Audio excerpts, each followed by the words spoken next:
Sentence completion असे प्रश्न पेपरला येतात. या ठिकाणी काय असते, असं एक वाक्य दिलं असते आणि ते आपल्याला पूर्ण करायचं असते. तर त्याचे हे ऑप्शन्स. ठीक आहे, बघा आता द मेंबर ऑफ पार्लमेंट. आता समोर काय पाहिजे, want to speak to you, is want to speak to you, wanting to speak to you की wants to speak to you. आता तुम्हाला काय लावाल, जर तुमचा अभ्यास असेल तर तुम्ही पटकन म्हणाल की इथे वॉन्ट्स टू पाहिजे.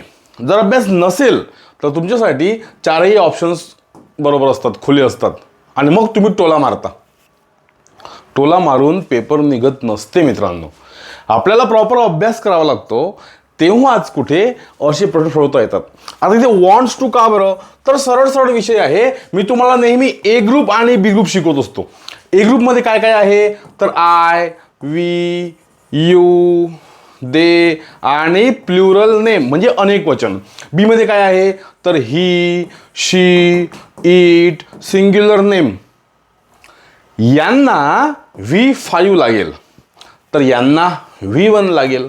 आता V1 V5 काय आहे, जेव्हा आपण कोणतेही वर्ब म्हणतो प्ले, तर प्ले म्हणजे V1 आणि V5 plays, go goes, give gives, take takes, असे अनेक गोष्ट.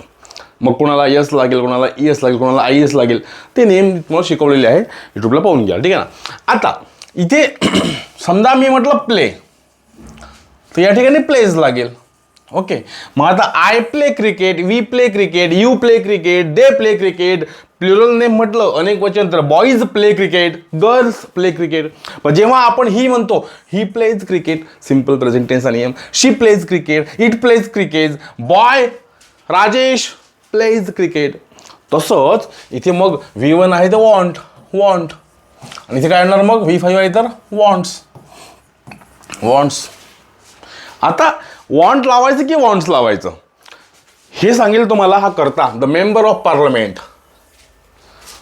मेंबर एकच आहे म्हणजे तो सिंग्युलर नेममध्ये आहे, म्हणजे तो बी ग्रुपमध्ये आहे, म्हणजे त्याला वॉन्ट्स लागेल. म्हणजे the member of parliament wants to speak to you. I want to speak to you, I want to speak to you, we want to speak to you, they want to speak to you. पण Rajesh wants to speak to you. हे सगळं basic आहे, हे तुम्हाला समजलं पाहिजे. दुसरी गोष्ट एक वॉन्ट टू असते, वॉन्ट टू, वॉन्ट टू आणि ते wants to, wants to. Okay, मग याचा अर्थ काय होतो, वॉन्ट म्हणजे पाहिजे काहीतरी आणि वॉन्ट टू म्हणजे काहीतरी करायचे आहे. आय वॉन्ट टू गो, मला जायचं आहे. आय वॉन्ट टू ईट, मला खायचं आहे. शी वॉन्ट्स टू स्लीप, तिला झोपायचं आहे. They want to come here, त्यांना इकडे यायचं आहे. हे सगळ्या गोष्टी, या सगळ्या गोष्टी तुम्हाला या कोर्समध्ये मिळेल. जसा TCSचा कोर्स आहे तसाच IBPSचाही कोर्स आहे आपल्याकडे. ABC एज्युकेशन ॲप हा लोगो आहे. ABC एज्युकेशन ॲप इन्स्टॉल करा प्ले स्टोअरवरून, लिंक दिलेली आहे डिस्क्रिप्शनमध्ये. आणि तुम्हाला हवा तो कोर्स घ्या. किंवा 26 जानेवारीला आपण एक ऑफर देतो आहे, 26 आणि 25 जानेवारीला ABC पॅकेज. आता हे पॅकेज इतकं अवॉर्ड हवे आहे की 6,000 रुपयांचे कोर्सेस आहे यामध्ये. म्हणजे TCS इंग्लिशचा कोर्स आहे, TCS मराठीचा कोर्स आहे, IBPS इंग्लिश, IBPS मराठी, हे सगळे कोर्सेस, यांच्या टेस्ट सिरीज आहे, यांचे ई-बुक्स आहेत, अप्लाइड मराठी, अप्लाइड इंग्लिश. हे पुस्तकं खूप फेमस आहे महाराष्ट्रामध्ये, भरपूर लोकांनी याला चांगला प्रतिसाद दिलेला आहे. यांचे ई-बुक्स तुम्हाला मिळणार. The blue print of idioms and phrases हे एक पुस्तक आहे, ई-बुक आहे. ठीक आहे ना. आणि चालू घडामोडीच्या सर्व PDFs मिळतील रोजच्या 15. हे सगळं मटेरियल या एका ABC पॅकेजमध्ये आहे आणि 6,000 रुपयांच्या वर यांचे सगळे प्राइसेस बनतात. हे केवळ आपण 999ला देत आहोत 25 आणि 26 जानेवारीला. सर्वांनी याचा फायदा घ्यावा. ठीक आहे. बघा आता हे एक वाक्य आहे, कधी तुम्हाला शेवटचं वाक्य विचारेल, कधी तुम्हाला पहिलं वाक्य विचारेल. सेंटेन्स कंप्लिशन हा एक टॉपिक असतो. सेंटेन्स कंप्लिशन येतो म्हणजे येतोच. समोरच्या एक्झाम्स आहे सगळ्या, त्या सगळ्या मुलांनी हा टॉपिक करून ठेवा. ओके, आता बघा इथे रिकमेंड दिलेली आहे, go to the temple, go to that temple alone. मग हा काय म्हणतो, my friend need no, my friend needing no, not, my friend needs not, my friend need not. आता काहीतरी नीडचं वाक्य आहे, नीड. मग समजून घ्या, आपल्याला नीड समजला पाहिजे. ओके, हा नीड आणि नीड टू समजलं पाहिजे. जर तुम्हाला नीड किंवा नीड टू माहीत नसेल, तुम्ही कधी अभ्यासच केला नसेल, तर तुम्हाला काहीच समजणार नाही. तुम्ही अंदाजे काहीतरी लिहून याल पेपरमध्ये. हे माहीत असेल तर मग काही प्रॉब्लेमच नाही आहे. आता बघा नीडचा अर्थ काय होतो. जेव्हा आपण म्हणतो I need a pen, I need a pen, okay, तेव्हा हा फक्त एका साध्या वर्बसारखं काम करते. I need a pen, she needs a pen, जे आपण पाहिजे ना आता A group B group. I need a pen, they need my help, त्यांना माझ्या हेल्पची गरज आहे. काहीतरी त्याला पाहिजे असेल तेव्हा आपण नीड वापरतो, ओके. आणि जेव्हा काहीतरी करायचं असेल तेव्हा नीड टू वापरतो. म्हणजे I need to go, I need to go there, मला तिकडे जायचं आहे, जायची इच्छा आहे, जायची गरज आहे. शीला आपसुकच इथे नीड्स टू येणार.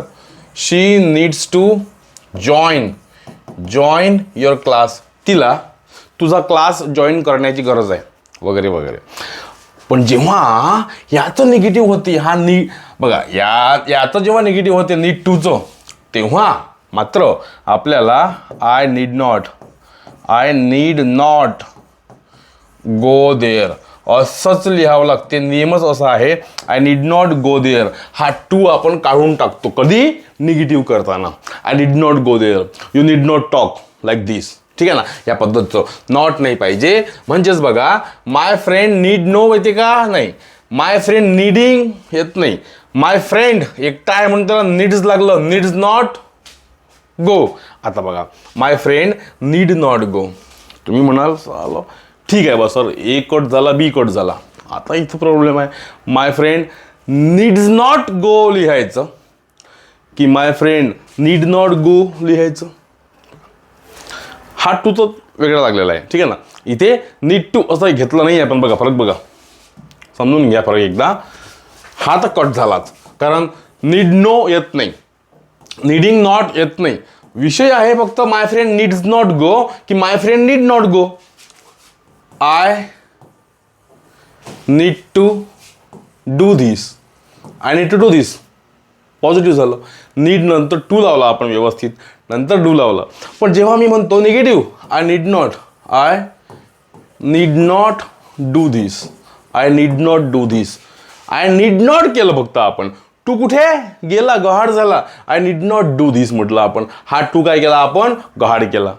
तसंच इथे जर मी या ठिकाणी शी म्हटलं असेल तर शी नीड नॉट कम असंच येणार. तुम्ही म्हणाल सर मग याला यस का बरं नाही लागला, कारण जेव्हा नीड टूचं निगेटिव्ह बनते तेव्हा हा नीड मॉडल ऑक्झिलरी वर्ब बनतो. आता सर मॉडेल काय आहे तुम्हाला मागं जावं लागेल. बघा तुम्हाला मागं जाऊनच अभ्यास करावा लागेल. तुम्ही सरळ पेपरला गेले अभ्यास होत नाही, समजून घ्या. तुम्ही किती काही PYQs पाहिले, PYQs पण करता काय, हां ठीक आहे PYQला ओके चांगली गोष्ट आहे. सराव झाल्यानंतर PYQची गरज आहे. ज्याचा अभ्यास झाला असेल, ज्याच्या कॉन्सेप्ट क्लिअर असतील त्यांनी PYQ बघा. आपण चाललो PYQ पाहिलं, अरे PYQ दाखवा, अरे काय समजा त्याला भेटणं नाही. जेव्हा आपला अभ्यास पूर्ण असतो तेव्हा PYQ पाहायचा असतो. PYQ बघायचे असतात, त्यापूर्वी आपल्याला मागं जाऊन अभ्यास करावा लागतो सगळं बेसिकचा, ठीक आहे ना. आणि म्हणून या ठिकाणी माय फ्रेंड नीड नॉट गो येणार, नीड्स नॉट गो येणार नाही. जसं आपण असं म्हणतो का, शी कॅन्स असं म्हणतो का आपण, शी कॅन्स गो नाही. का बरं, कारण कॅनला यस लागत नाही. किंवा प्राजू शुड्स कम असं म्हणतो का आपण, नाही, कारण शूडला यस लागत नाही. का बरं, कारण हे ऑक्झिलरी वर्ब आहे, मॉडल ऑक्झिलरी वर्ब आहे. तसाच नीड नॉट जेव्हा म्हणजे नीड टू जेव्हा नॉट बनतो, निगेटिव्ह बनतो, तेव्हा तो ऑक्झिलरी वर्ब बनतो आणि म्हणून त्याला यस लागत नाही, संपला विषय. आणि म्हणून इथे my friend need not go to that temple alone. माझ्या मित्राला त्या टेम्पलमध्ये, मंदिरामध्ये एकटं जाण्याची गरज नाही. समजलं. हे सगळं इतकं असतं, याला हलक्यात घेऊन चालू नका. प्रणिता डज नॉट इवन काय, हां आता प्रणिता आहे, ए ग्रुपचा करता, बीचा करता. आता ए ग्रुपमध्ये काय आहे, प्लुरल नेम आहे अनेक वचन, आणि बी मध्ये काय आहे, सिंग्युलर नेम आहे एक वचन. इथे आय वी यू दे आहे, इथे ही शी इट आहे. ओके, मग आता ए ग्रुपला काय लागेल, डू लागेल, बी ला काय लागेल, डज लागेल. म्हणून प्रणिता सिंग्युलर नेम आहे, सिंग्युलर नेम आहे एक वचन आहे, बीचा करता आहे म्हणून त्याला डज लागलं. बरोबर आहे, प्रणिता डज. हा, डज नॉट लागला, बरोबर आहे. इव्हन काय, आता जर लिहून घ्या वाक्यामध्ये, तुमच्या नोट्स बनवा. जर वाक्यामध्ये डू, डज, डीड असं आलं असेल, समोर तर भरपूर गोष्टी आहेच, पण इथे तुम्ही समजून घ्या, जर वाक्यामध्ये डू, डज किंवा डीड आलं असेल तर समोर तुम्हाला वर्बचं पहिलं रूप लावायचं आहे. म्हणजे प्रणिता डज नॉट गिव्हन. आता इथे जे वर्ब आहे, कोणतं वर्ब आहे, अंडरस्टँड वर्ब आहे. तुम्हाला फक्त अंडरस्टँड लावावं लागेल. Pranita does not play, Pranita does not go, Pranita does not sleep, Pranita does not study. फक्त V1. का, कारण डू, डज, डीड आलेला वाक्यामध्ये, पण तो V1 लावा. प्रणिता डज नॉट इव्हन काय, तर understand.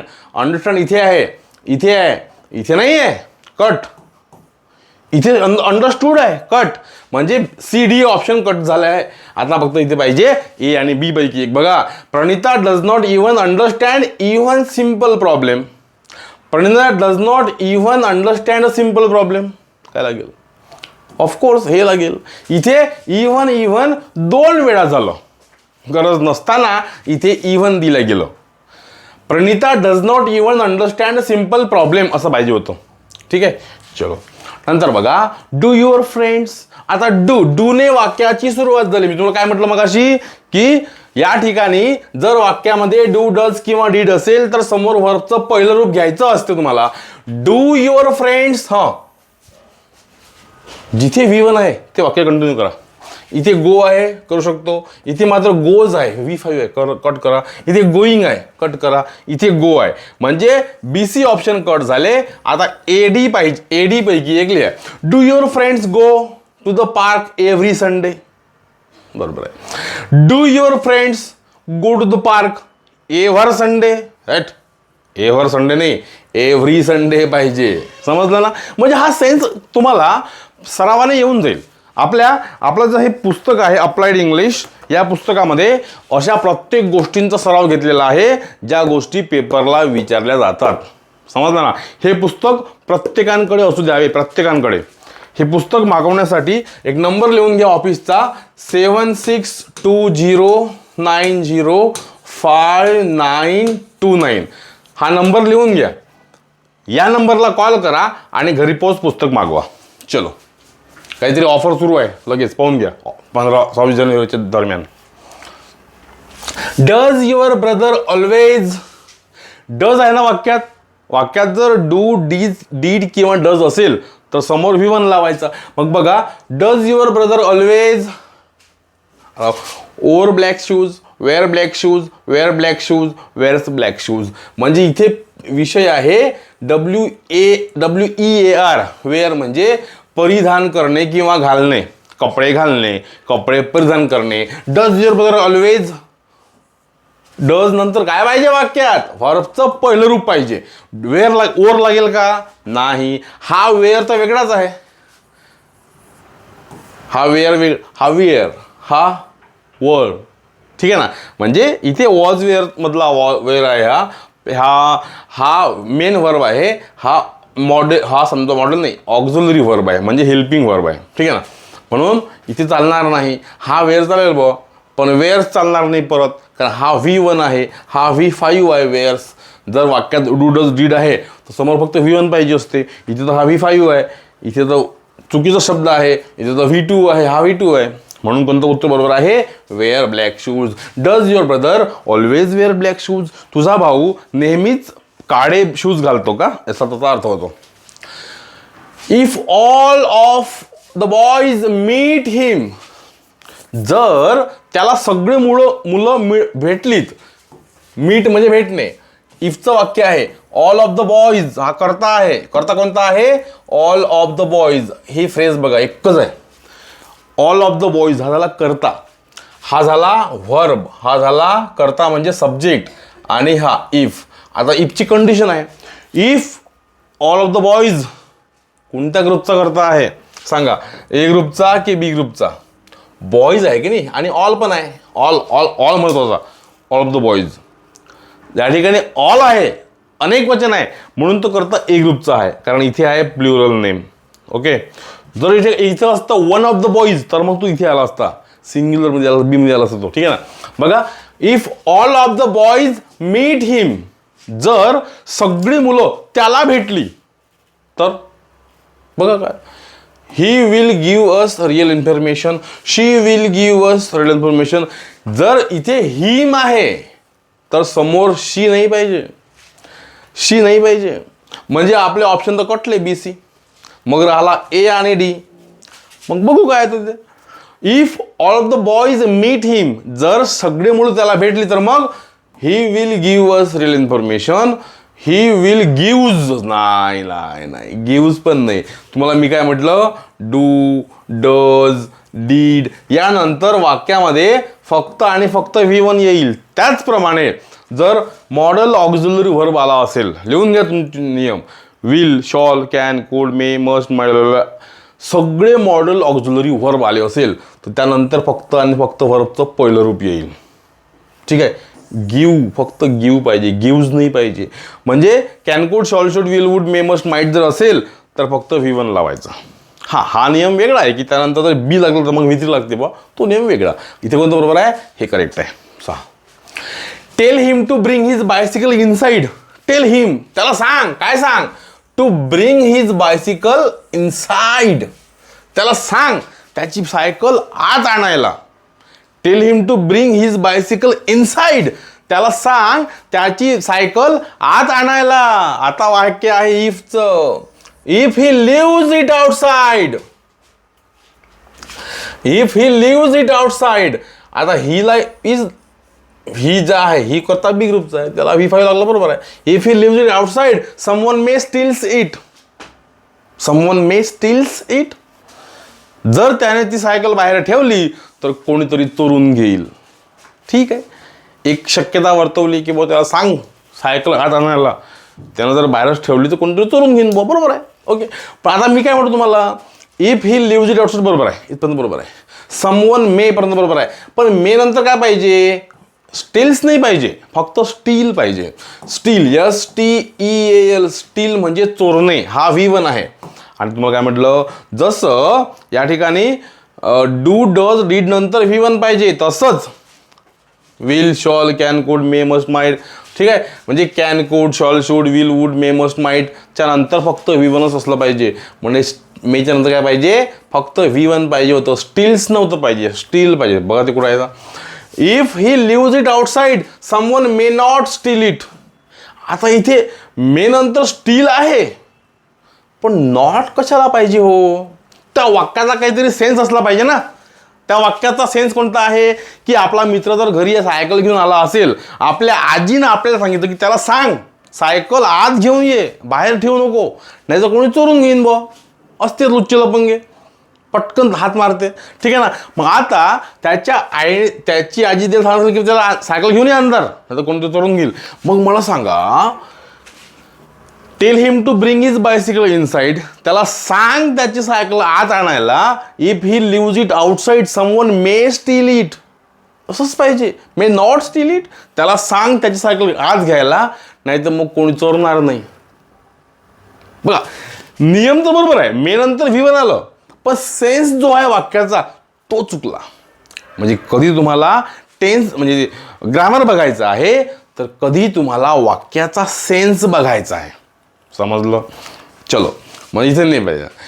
If he leaves it outside someone may steal it, उत्तर सी करेक्ट आहे. ठीक आहे ना. If he leaves it outside someone may steal it. If he leaves, हा इथे इफ ही लिव्ह केलं, पण ही नंतर काय लागते, लिव्ज लागते ना, कारण ही करता बी ग्रुपचा आहे, त्याला V5 पाहिजे, इथं V1 आहे, म्हणजे हे पण कट झालं. ओके. चलो, one of our relatives, one ऑफची रचना असेल तर समोर तुम्हाला हे जे आहे हा प्लुरल नेमच असला पाहिजे, अनेक वचन असला पाहिजे. वन ऑफ युअर रिलेटिव्ज, मग काही पण घ्या. नन ऑफ जरी घेतलं तरी अनेक वचन. सम ऑफ जरी म्हटलं तरी अनेक वचन, फ्यू ऑफ्स म्हटलं, टू ऑफ्स म्हटलं, एव्हरीबडी ऑफ्स म्हटलं, काही पण म्हणा, तुम्हाला इथे प्लुरल नेमच असलं पाहिजे. आणि म्हणून one of our relative always. आता मात्र फक्त इथे जे येणार आहे ते वन नुसार घ्या. वन कुठे आहे? ए ग्रुप आणि बी ग्रुप. वन कुठे आहे? वन सिंग्युलर नेम इकडे आहे ना, इकडे प्लुरल नेम आहे, बरोबर आहे. मग आता वन कुठे असणार? बी मध्ये. Singular name one. वन कुठे असणार? बी मध्ये. ओके. मग आता बी त्याला काय लागेल? V5. याला काय लागेल? V1. समजून घ्या, नीट समजून घ्या. ए ग्रुप बी ग्रुप सर्च करून घ्या. यूट्यूबला पण आहे आणि आपल्या ॲपवर पण आहे. जो कोर्स आहे आपला इंग्लिशचा त्यावर सगळं आहे दिलेलं आहे, ठीक आहे ना. One of your relative always. काय वनला लावायचं, जे लावायचं आहे ते. Charts, charting, chartered. चार्ट्स लागेल, कारण ए ग्रुपला तर V1 लागेल म्हणजे चार्ट लागेल, आणि बी ग्रुपला V5 लागेल म्हणजे चार्ट्स लागेल ना. म्हणजे I we you they plural name. I chat, you chat, they chat, we chat. इथे he chats, she chats, one chats, Raju chats. म्हणून one of our relative always chats with me on WhatsApp. तुझा एक नातेवाईक माझ्यासोबत नेहमी chatting करतो व्हॉट्सअपवर, अशा पद्धतीचं वाक्य आहे ते. समजलं? He made a big decision. He made a big decision. त्याने मोठा निर्णय घेतला. काय घेतला? From move to another city. From नाही लागत. From move to another city नाही, टू मूव अनदर सिटी. म्हणजे कोणती तरी सिटी मूव करायचा नाही, स्वतः मूव व्हायचा. म्हणजेच बाय तर नाही होणार. To move to another city. त्याने मोठा निर्णय घेतला की हे शहर सोडून दुसऱ्या शहरात तो जाईल. म्हणजे टू मूव हा जो वर्ब आहे त्याला टू लागतोच, आणि टू हा प्रपोजिशन आहे, ठीक आहे ना. To move to another city म्हणजे इथे टू मूव अनदर सिटी ह्याचा अर्थ काय होतो? इथे फक्त टू नाही आहे, इथे टू नाही आहे समजा या ठिकाणी. वाक्याचा अर्थ झाला टू मूव अनदर सिटी. म्हणजे कोणती तरी सिटी, कोणतं तरी शहर अलग करून टाकू, असं आहे का नाही. आपण अलग होऊ या शहराच्या. म्हणजेच to move to another city. Extra homework is given to the students. Extra homework आणि एम इज आर नंतर V3 आला तर हा पॅसिव्ह वॉइस आहे, बरोबर आहे. म्हणून इथे बाय लागेल ना. मग extra homework is given to the students by teacher. शिकलो ना लहानपणी. By teachers, by the teachers. For since येणार नाही. By the teacher every Friday, by the teacher everybody Friday. चूक, एव्हरीबडी नाही, एव्हरी फ्रायडे. People celebrate. काय? People celebrate different festivals for the world. For the world. People celebrates different festival नाही. ॲडजेक्टिव्हला कधीही असं yes लागत नसते. डिफरंट आहे, डिफरंटच ठेवा. डिफरंट फेस्टिवल्स याला लागेल व फेस्टिवल्स, तो नाव आहे ना, हा ॲडजेक्टिव्ह आहे. डिफरंट फेस्टिवल, डिफरन्स लागणार नाही. Different festival for the world, for नाही पाहिजे. Different festivals around the world हे लागते. जगभरात भरपूर सगळे लोक सेलिब्रेट करतात. Different festivals around the sorry different festivals around the world हे करेक्ट आहे, हे चुकीचं आहे. इथे स्पेलिंग बघा चुकला आहे, वर्ड दिलेला आहे. वर्ल्ड पाहिजे, वर्ल्ड असं. अ प्रोफेशनल शेफ प्रिपेअर्स. अ प्रोफेशनल शेफ म्हणजे काय होते? तो जो आचारी असतो ना, आता गावातला आचारी 500 लोक स्वयंपाक करतो, तो आचारी बिचारा. पण जेव्हा हॉटेलमध्ये जातो आपण, तो शेफ असतो बिलकुल. त्याचा पेहराव हे ते सगळं त्याला स्टँडर्ड, तो शिकलेला असतो बिलकुल. तो बिलकुल स्टँडर्ड एक आचारी असतो. मस्त भाजी बनवतो, ठीक आहे ना. मग आता अ प्रोफेशनल शेफ तो काय करेल? तो अ 5 cup T in short time. तो प्रोफेशनल शेफ आहे. तो त्याचा भाव किती मोठा आहे, त्याला किती पैसे मिळतात, त्याचा पगार किती असतो, त्याला कॉम्प्लिमेंट्स किती मिळतात. तो क्लास 1 अधिकाऱ्याच्या वरचा आहे. तो वरचा आहे म्हणजे जास्त पैसे कमावतो तो. A professional chef prepares. तो काय चहा करणार आहे काय? नाही. To sleep on the bed. Right. 5 course meal in a short time. हां, तो 5 पदार्थांचं जेवण बनवतो एकदम कमी वेळामध्ये. तो आहे खरा professional chef. To become a local man. म्हणजे इथे कसं आहे, इथे एक तर ग्रामरचा प्रॉब्लेम असेल, म्हणजे ग्रॅमॅटिकल वाक्य वेगळे असतील, किंवा मग सेन्सलेस काही वाक्य असतील, ऑप्शन्स असतील, ते कापून टाकायचे आपल्याला. ठीक आहे, उत्तर हे करेक्ट आहे.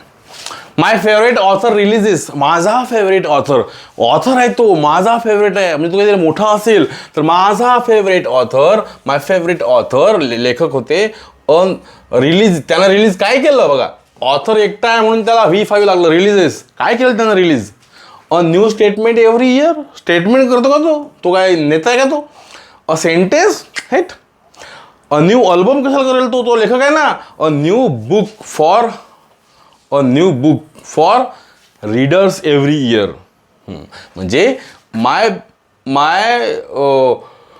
Favourite author releases a new book for readers every year. माझा आवडता लेखक तो आहे ना, तो इतका खतरनाक आहे, तो दरवर्षी एक पुस्तक पब्लिश करते असा अर्थ. So fierce was the competition. इतकी भयंकर जीवघेणी कॉम्पिटिशन होती की दॅट एव्हरीवन एन्जॉयड इट.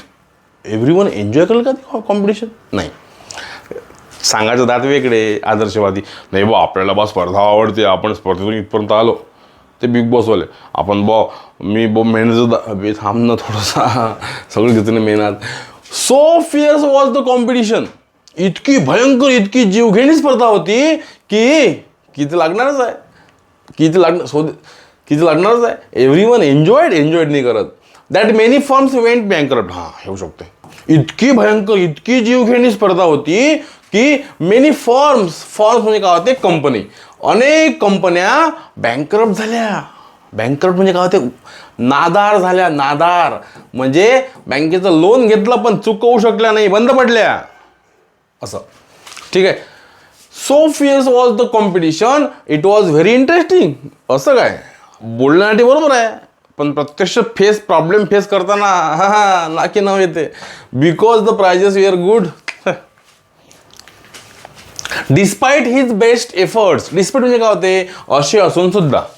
मग आता त्याने इतकी मेहनत करून सुद्धा काहीतरी निगेटिव्ह वाक्य येईल ना, तो फेल झाला, त्याला गाडी मिळाली नाही, त्याला जॉब मिळाला नाही, असं येणार.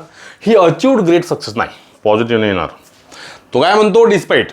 हां, आता तुम्हाला डिस्पाईटचा अर्थ जर माहीत नसेल तर मग आंधळ्यासाठी सगळंच काढं असते. ठीक आहे ना.